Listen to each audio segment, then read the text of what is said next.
Kalyan గెలిచేటప్పటికి commoner, అది కూడా పాపం వాళ్ళ ఫ్యామిలీ చాలా పూర్ ఫ్యామిలీ, చాలా వాళ్ళ మమ్మీ కానీ వాళ్ళ డాడీ కానీ వాళ్ళ తమ్ముడు కానీ తినతో సహా చాలా ఇన్నోసెంట్ గా ఉన్నారు. పాపం చాలా అమాయకులు, వాళ్ళకి కష్టపడడం తప్ప మోసం చేయడం రాని వాళ్ళు, లేని వాళ్ళు అంటే. అలాంటి వాళ్ళు గెలిచినందుకు పాపం మా అబ్బాయి గెలిచినందుకు ఇంత డిబేట్లు పెట్టి ఇంత కామెంట్లు చేసి ఇంత అవసరం లేదండి. ఇప్పుడు ఎమాన్యుల్ గెలవలేదని ఫీల్ అవుతున్నాడు. రెమ్యూనరేషన్కి వస్తే వాళ్ళకు ఒక న్యాయం వీళ్ళకు ఒక న్యాయం చేసినప్పుడు లేవలేని గొంతులు ఇప్పుడు వాళ్ళు గెలిచేసరికి ఎందుకు లేస్తాయో నాకు అర్థం కావట్లేదు ఎవరికి కూడా. एक बार जोरदार तालियां हो जाए श्रीदिव्या के लिए. నిజమే, మంచి పాయింట్. కరెక్ట్. అంటే రెమ్యూనరేషన్ విషయంలో మీరు మాట్లాడలేదు కాబట్టి ఇప్పుడు దీని గురించి ఎందుకు మాట్లాడతారని మీ ప్రశ్న, రైట్? అంతే కదండి. ఇప్పుడు గ్రేట్ ఇలాంటి వాయిసెస్ కావాలి. ఇద్దరు ఈక్వల్ గా కష్టపడ్డారు. ఇప్పుడు కళ్యాణ్ కష్టపడకుండానే టాప్ అగ్ని పరీక్ష నుంచి సెలెక్ట్ అయ్యి బిగ్ బాస్ కి రాలేదు.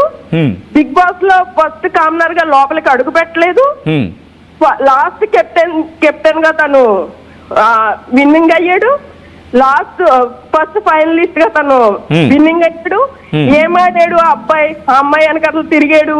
అంటే ఆ అమ్మాయి కూడా అబ్బాయి వెనకట్లు తిరిగింది. అప్పుడు ఎందుకు గోర్లు అవ్వలేదు ఎవరికేనో.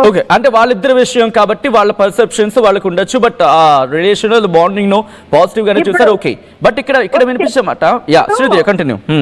ఇప్పుడు ఈ అబ్బాయి ఆర్మీ కార్డు తీసాడు. ఆ అబ్బాయి ఒక్క చోట కూడా ఎక్కడ కూడా ఆర్మీ కార్డు తీయలేదు.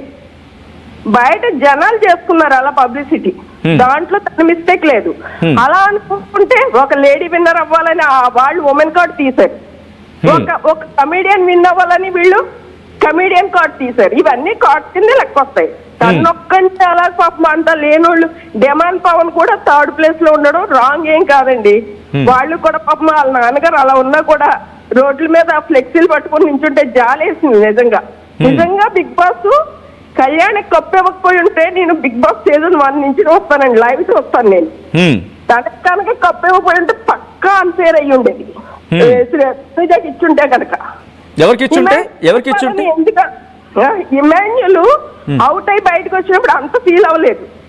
ఎప్పుడైతే కళ్యాణ్ కప్పు వచ్చిందో రీతు కానీ ఇమాన్యుల్ ఫ్యామిలీ కానీ హ్యాపీ ఫీల్ అవ్వలేదు. అక్కడ కూడా స్టేజ్ మీద కూడా కన్నీళ్ళు పెట్టుకుంటున్నారా శ్రీదేవ్య మీరు? మరి అంతే కదండి. నాది మిడిల్ క్లాస్, నా ఇంట్లో తమ్ముళ్ళలాగో నా కొడుకులాగో కనెక్ట్ అయ్యాం ప్రతి ఒక్కరు. కానీ మేమేం మాట్లాడుతున్నారంటే ఆ సెలబ్రిటీలు, ఆ శివజ్యోతి కానీ మొన్న తిరుపతికి నానా రకాల యాక్షన్ వేసి వచ్చింది. ఇష్టం వచ్చిన అలాంటి వాళ్ళు కూడా కామెంట్ చేసేయడమే. ఏం చెప్తారండి? ఇప్పుడు వాళ్ళు వెళ్ళారంటే వాళ్ళ కెరీర్ కోసం వెళ్ళారు అంతే తప్ప ఊరికనే వెళ్ళి బిగ్ బాస్ కి సేవ చేసి వచ్చారు వీళ్ళందరూ. రెమ్యూనరేషన్ తీసుకున్నారు కదా బాగానే. వీళ్ళకి వచ్చింది ఎందుకు ఏడుస్తున్నారు వీళ్ళందరూ ఇలాగా? ఎవరైనా సరే మనం జనం ఆదరిస్తేనే వాళ్ళు సెలబ్రిటీలు అయ్యారు. ఇప్పుడు ఆ అబ్బాయికి ఒక ఛాన్స్ వచ్చింది. వీళ్ళెందుకు ఎంత బాధపడి ఇంత పాప మా అబ్బాయిని ట్రోల్ చేసి అంత లేదు. తను చాలా ఇన్నోసెంట్ అంట, చాలా వస్తుందని చూస్తుంటే. అంత చేయాల్సిన అవసరమే లేదు. ఇప్పుడు కష్టపడి వాడికి ఏ రోజైనా ఉంటుందండి పని అనేది. వీళ్ళు కష్టపడితే నిజంగా జనాల్లోకి వెళ్ళి ఉండేవారు. నేను ఒకటే చెప్తానండి, ఇమాన్యుల్ కి ఇవ్వాలి రాలేదు కప్పు కొట్టాలంటున్నారు. ఇమాన్యుల్ సెట్టే మాడాడు, ఒకటే చెప్పాడు, నువ్వు నామినేషన్ లోకి ఎందుకు రావట్లేదంటే నాకు వారంలో సోమవారం ఒక్కటే కాదు మిగతా 6 రోజులు నాకు ఇంపార్టెంట్. నేను అందరితో బాగా ఉండాలి. నాకు సోమవారం ఒక్కరోజే కాదు ఇంపార్టెంట్. నేను కాంపు చేసుకోవాలి. అందుకే నేను అదే మాట్లాడతానని చెప్పాడు ఇమాన్యుల్. ప్రతి వారం నామినేషన్ లోకి రాకుండా ఓట్ బ్యాంక్ క్రియేట్ చేసుకోకుండా సేఫ్ గేమ్ ఆడి ఎక్కడ వాయిస్ రేస్ చేయకుండా సేఫ్ గేమ్ ఆడి 10వ వారం వచ్చి తెలుగు ప్రజల మేలుకోండి అని చెప్పి మళ్ళీ 2 వారాలు గ్యాప్ ఇచ్చి మళ్ళీ లాస్ట్ లో అందరితో పాటు వచ్చి నా కోట్లేసండి నేను కప్పట్టుకుపోతానంటే ఎలా ఉంటుందో చెప్పండి? అది ఎంతవరకు కరెక్ట్? ఓట్ బ్యాంక్ క్రియేట్ చేసుకోవాలి అంతే కదా. ఇప్పుడు అక్కడ ఎవరు కదండి వెళ్ళిన ప్రతి ఒక్కళ్ళు విన్నింగ్ కోసం పెడతారు. వాళ్ళ కష్టాన్ని చూసి కప్పేవాళ్ళు తప్ప ఆడవాళ్ళు, మగవాళ్ళు, కమెడియన్స్ అనేక ప్రొఫెషన్స్ నుంచి వెళ్తారండి. ఇవన్నీ చూసి ఇవ్వరు కదా. ఇక్కడ బిగ్ బాస్ అంటే ఓన్లీ గేమ్స్ కాదు, ఓన్లీ పర్సనాలిటీ షో. అది నీ వ్యక్తిత్వం నిరూపించుకునే షో. అది ఇప్పుడు తనుజకి ఎందుకు రాలేదండి? తను ఫేక్, తను ఒక యాక్టర్. కానీ ఏ టైంకి ఎలా మాట్లాడాలో, ఏ టైంకి ఎలా యాక్ట్ చేయాలో చాలా తెలుసు ఆ అమ్మాయికి. రైట్. అంత ఇప్పుడు ఈ అబ్బాయి కన్నా ఆ అమ్మాయి 10 years పెద్దది. అంత గారాలు పుద్దు అంత యాక్ట్ చేయాల్సిన అవసరం లేదు. తను అక్కడ ఓడిపోయింది. ఈ అబ్బాయి ఫస్ట్ నుండి ఒకేలా ఉన్నాడు, ఒకేలా వచ్చాడు. నా విన్నింగ్ కి వీళ్ళు కారణం, నా సక్సెస్ కి వీళ్ళు కారణం. ఒకే మాట అండి. ఎక్కడైనా చూడండి, షో స్టార్టింగ్ నుంచి ఎండింగ్ వరకు చూస్తే లాస్ట్ స్టేజ్ మీద కూడా ఒకటే చెప్పాడు, వీళ్ళే నాకు కారణం, వీళ్ళ వల్లే నేను వచ్చాను. ఒక కృతజ్ఞతా భావం అంతే. శ్రీదివ్య గారు, thank you so much.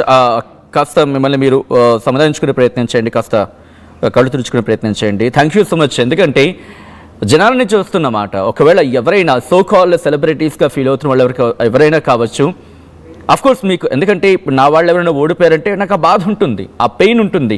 But that doesn't mean that ఒకరిని బ్లేమ్ చేయడం. బ్లేమ్ చేయాలనుకున్నప్పుడు యూ కెన్ క్వశ్చన్, ఎస్ నా వాళ్ళకి జరిగిన అన్యాయం ఇది, I just want a clarity అని అడిగితే కనుక పీపుల్ విల్ యాక్సెప్ట్. బట్ ఆ భావోద్వేగంలో ఒక నోరు కనుక, ఒక మాట కనుక జారితే, ఏదో అంటూ ఉంటారు కదా మన సామెత, కాలు జారితే వెనక్కి తీసుకోవచ్చు కానీ నోరు జారితే తీసుకోలేదని చెప్పి. యూ హ్యావ్ టు థింక్ 1కి 10 సార్లు. అండ్ మీరు కూడా కాల్ చేసి చెప్పే ప్రయత్నం చేయండి. నేను కంటిన్యూ చేస్తున్నాను, రాధిక దగ్గరికి వెళ్ళే ప్రయత్నం చేస్తున్నాను. రాధిక గారు, ఐ థింక్ ఎమోషనల్ ఈసారి సీజన్లో ఐ థింక్ ఒక ఎమోషన్ కూడా నేను విజువల్ నేను చూడడం జరిగింది. పాసిబుల్ మధ్యలో కూడా మళ్ళీ ప్లే చేస్తాను. కొంతమంది గుక్క పెట్టి మీరే ఏడుస్తున్నారు. తనుజ ఎలిమినేట్ అయితే ఏడ్చారు.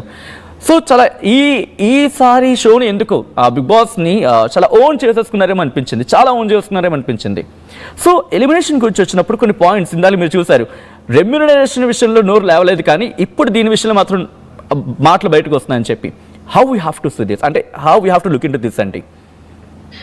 రియల్లీ అడ్మైరింగ్ అండి. నేను ఇంతమంది, అంటే మీరు ఈ కామన్ పీపుల్ నాలాగా ఫీల్ అయ్యే వాళ్ళు చాలా మంది ఉన్నారు అని నేను ఫస్ట్ ఆఫ్ ఆల్ నేను టీవీకి థ్యాంక్ యూ చెప్తున్నాను.